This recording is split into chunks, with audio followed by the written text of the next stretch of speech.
বিশ্ববিখ্যাত একটি গণমাধ্যম দ্য ইকোনমিস্ট তারা একটি লেখা প্রকাশ করেছে। সেই প্রকাশিত সংবাদে এমনটা দাবি করা হচ্ছে যে ডক্টর মোহাম্মদ ইউনূস বিপদে পড়তে পারেন। কেন বিপদে পড়তে পারেন তার কিছু ব্যাখ্যা এখানে উপস্থাপন করা হয়েছে। যদিও বলা হয়েছে যে বিপ্লবের পর 5 আগস্ট গণঅভ্যুত্থানের পরে ডক্টর মোহাম্মদ ইউনূসের নেতৃত্বে বাংলাদেশ এই মুহূর্তে একটি স্থিতিশীল অবস্থা রয়েছে, তবে সেটি ক্ষণিকের জন্য হতে পারে। কেন ক্ষণিকের জন্য আমি বলছি সে বিষয়ে আপনাদের সামনে। ইকোনমিস্টের এই লেখাটি শিরোনাম করা হয়েছে after the revolution Bangladesh is stable for the moment, অর্থাৎ আপাতত একটা স্টেবল অবস্থা রয়েছে, কিন্তু আমার সাবটাইটেল করা হয়েছে Mohammad Yunus the interim leader needs to set a date for election. এই ধরনের একটি লেখা গত 2 দিন আগে লেখা তো নয়, গবেষণা প্রতিবেদন ইন্টারন্যাশনাল ক্রুশিয়াল গ্রুপ আইসিজি প্রকাশ করেছে। 137 পৃষ্ঠার প্রতিবেদন। এই প্রতিবেদনগুলো অনেকখানি কাছাকাছি এবং ইন্টারন্যাশনাল ক্রুশিয়াল গ্রুপ যে প্রতিবেদনটি দিয়েছে সেটিকে যথেষ্ট গ্রাহ্য করার কারণ রয়েছে। এর আগে আমি আপনাদেরকে জানিয়েছি, তার কারণ তারা শুধুমাত্র যে লেখার জন্য লেখা বা কোনো ধরনের গবেষণার নামে কিছু প্রকাশ করা তা কিন্তু তারা করে না। যাও, ইকোনমিস্ট তাদের প্রতিবেদনে যে কথাগুলো তুলে ধরেছে তার কিছু ব্যাখ্যাও এখানে উল্লেখ করা হয়েছে। যেমন শুরুতেই তারা বলছে বাংলাদেশের অর্থনীতি ডক্টর মোহাম্মদ ইউনূসের নেতৃত্বে যে সরকার গঠিত হয়েছে সেই সময় আপাতত ভালো 5 আগস্ট গণঅভ্যুত্থানের পর। তার কারণ বাংলাদেশের অর্থনীতি এই মুহূর্তে আগের মতন আর পতনের মুখে নেই। এর যে জাতীয় প্রবৃদ্ধি শতকরা 5 ভাগই আসে প্রবাসীদের পক্ষ থেকে রেমিটেন্স আকারে এবং তা স্থিতিশীল রয়েছে। আমরা জানি যে 5 আগস্টের আগেও প্রবাসীদের পাঠানো অর্থ একেবারে প্রায় বন্ধ হয়ে গিয়েছিল, সেটি আবার ভালো প্রভাব আমরা দেখতে পাচ্ছি। সেটিকে সামনে এসে বলা হচ্ছে যে তা সত্ত্বেও সামনে বিশাল চ্যালেঞ্জ, এবং এসব চ্যালেঞ্জ কিভাবে মোকাবেলা করা হবে তা শুধু দেশের 17-18 কোটি মানুষের উপরেই প্রভাব ফেলবে না, বরং একই সঙ্গে বাংলাদেশের প্রতিবেশী যে রাষ্ট্রগুলো রয়েছে ভারত, চীন, এমনকি পশ্চিমাদের প্রতিদ্বন্দ্বিতায়ও এর প্রভাব পড়বে। এবং বলা হচ্ছে যে ডক্টর মোহাম্মদ ইউনূসের এই সরকারের যদিও কোনো আইনিগত ভিত্তি নেই, তারপরেও 5 আগস্টের বিপ্লবের পর যে জনসমর্থন সেটি এই সরকারের জন্য বৈধতা এনে দিয়েছে। তারপরও এর ভিত্তি ঝুঁকিপূর্ণ, কারণ কোন ভোটে এর সমর্থন আদায় করা হয়নি। জনগণের সদিচ্ছা কুল হতে পারে, অর্থনীতি স্থিতিশীল থাকা সত্ত্বেও অক্টোবরে যে খাদ্য মূল্যস্ফীতি দাঁড়িয়েছে, যে চরম অবস্থায় গেছে নিত্যপণ্যের দাম, সেটি 13% গিয়ে দাঁড়িয়েছে। এরপর এখানে বলা হচ্ছে ডক্টর মোহাম্মদ ইউনূস অস্থির অবস্থায় রয়েছেন। কেন অস্থির? তার উপরে এখন 2টি ভয়ঙ্কর চাপ ক্রমাগত ভাবে অব্যাহত রয়েছে। সেই চাপ দুটি, একটি হচ্ছে যেসব ছাত্র আন্দোলনকারী তাকে ক্ষমতায় আসার পালে হাওয়া দিয়েছে তারাই তার কাছে ক্রমবর্ধমান আকারে চরম সব দাবি তুলে ধরছে এবং ডক্টর মোহাম্মদ ইউনূসকে সেগুলো মেনে নিতে হচ্ছে।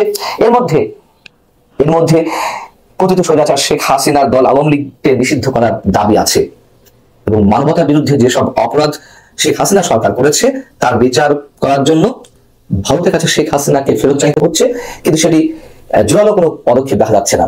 সেগুলোকে সামনে বলা হচ্ছে যে ছাত্র আন্দোলনকারীরা আবার রাজপথকে বেছে নিতে পারে, এই সময় সহিংসতার আশঙ্কাও দেখা দিতে পারে। পাশাপাশি আরেকটি যে চাপ, সেই চাপটি হচ্ছে বিএনপিকে বলা হচ্ছে। বিএনপি কিছুদিন গরম অবস্থায় ছিল, এখন বিএনপি সম্ভবত হার্ডলাইনে যেতে যাচ্ছে, সেটি তারা ইঙ্গিত করেছে এবং দ্রুত নির্বাচনের দাবিতে বিএনপি রাজপথের আন্দোলনকে বেছে নিতে পারে তেমনটা ইঙ্গিত এখানে দেওয়া হচ্ছে। যদিও এখানে বলা হচ্ছে যে সময়ের আগে বিএনপির দাবির কাছে তাকে আত্মসমর্পণ করতে হতে পারে এবং এটা নিশ্চিত করতে হবে একটা অবাধ এবং সুষ্ঠু নির্বাচন। বিএনপি যদি একটি ত্রুটিপূর্ণ অপরিপক্ক নির্বাচন জয়লাভ করতে পারে তাহলে এর মধ্য দিয়ে বাংলাদেশে পুরানো খারাপ ধারার ক্ষমতার প্যাটার্ন ফিরে আসতে পারে।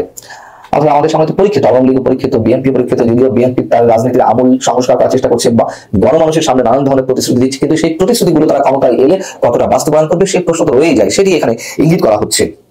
এবং যুক্তরাষ্ট্রের প্রসঙ্গটি এখানে আনা হয়েছে যে ডোনাল্ড ট্রাম্পের যে বিজয়, তিনি যে আগামী জানুয়ারিতে শপথ নিতে যাচ্ছেন, সেই ট্রাম্প প্রশাসনের কাছে অগ্রাধিকারের তালিকায় বাংলাদেশ থাকার কথা নয়, সেটি মনে করে দিচ্ছে। তার কারণ এখানে বলা হচ্ছে যে জো বাইডেনের প্রশাসন পক্ষ থেকে যেমন ডক্টর মোহাম্মদ ইউনূস পূর্ণ মাত্রায় সমর্থন পেয়েছিলেন, যুক্তরাষ্ট্রের কাছ থেকে কিছু ডক্টর ইউনূস সরকার কিছু লোন পেয়েছে, পশ্চিমাদের বিভিন্ন সংস্থা থেকে কিছু ঋণ পেয়েছে, কিন্তু এসবের পরে যে এই ধারাগুলো অব্যাহত থাকবে এটি মনে করার কোনো কারণ নেই। সবশেষে সেখানে বলা হচ্ছে যে ডক্টর মোহাম্মদ ইউনূসের জন্য এখন সবচেয়ে গুরুত্বপূর্ণ কাজ হচ্ছে নির্বাচন। ক্ষমতায় থাকার 3 মাস পরে নির্বাচনের জন্য তাকে একটি টাইম টেবিল ঘোষণা করা উচিত। সেটা হতে পারে 1 বছর বা তেমন কোনো সময়। আইনি এবং নির্বাচনী সংস্কারের জন্য কেন বিলম্বের প্রয়োজন তা ব্যাখ্যা করার জন্য তাকে আরো কিছু করতে হবে। তারপরে আমরা বারবার শুনে আসছি সরকারের পক্ষ থেকে বা আমাদের প্রধান উপদেষ্টার পক্ষ থেকে, কখনো রাজনৈতিক দল যা চাইবে তাই হবে, জনগণ যা চাইবে তাই হবে, কখনো বলছে সরকার যেটা ভালো মনে করবে তাই হবে, কখনো বলা হচ্ছে গত কয়েকদিন আগে জলবায়ু সম্মেলনে গিয়ে তিনি যে আন্তর্জাতিক বার্তা সংস্থা এএফপি কে সাক্ষাৎকার দিয়েছেন, সেখানে বলেছেন যে সংস্কারের পরে নির্বাচন হবে এবং তার যত দ্রুত করা যায়। এই সব কথাগুলোর প্রত্যেকটি আমাদের সবার কাছে হাইপোথেটিক্যাল মনে হচ্ছে। কোনো নির্দিষ্ট রূপরেখা তো নেই। সরকারের লক্ষ্য উদ্দেশ্য কি? শুধু সমস্যা বললে তো হবে না, সংস্কার তো অনাদিকাল ধরে চলতে পারে। এই কথাগুলো সব মহল থেকে উচ্চারিত হচ্ছে, সেটি মনে করিয়ে দিয়ে এখানে বলা হচ্ছে যে এই সংস্কার দীর্ঘমেয়াদে গণতন্ত্রকে সমৃদ্ধ করতে পারে। কিন্তু সেখানেও প্রশ্ন তোলা হয়েছে। ডক্টর ইউনূস দেশের তত্ত্বাবধায়ক হওয়ায় অনেক মানুষ উল্লাস প্রকাশ করেছেন, এটি যেমন এখানে তুলে ধরা হয়েছে। পাশাপাশি বলা হচ্ছে যে কিন্তু কিভাবে তিনি শাসন করবেন এবং কিভাবে ক্ষমতা হস্তান্তর করবেন তার একটি পরিষ্কার পরিকল্পনা দেওয়া উচিত। এবং সব শেষে এসে যে মন্তব্যটি দ্য ইকোনমিস্ট করেছে সেটি অনেক বেশি তাৎপর্যপূর্ণ, আমাদের জন্য যথেষ্ট হতাশার। সেখানে বলা হচ্ছে যে এই ধরনের সুষ্ঠু পরিকল্পনা মানুষের সামনে উপস্থাপন করতে দেরি হলে বা নির্বাচন বিলম্বিত হলে বাংলাদেশের বিপ্লব অন্ধকার আচ্ছন্ন হয়ে পড়তে পারে।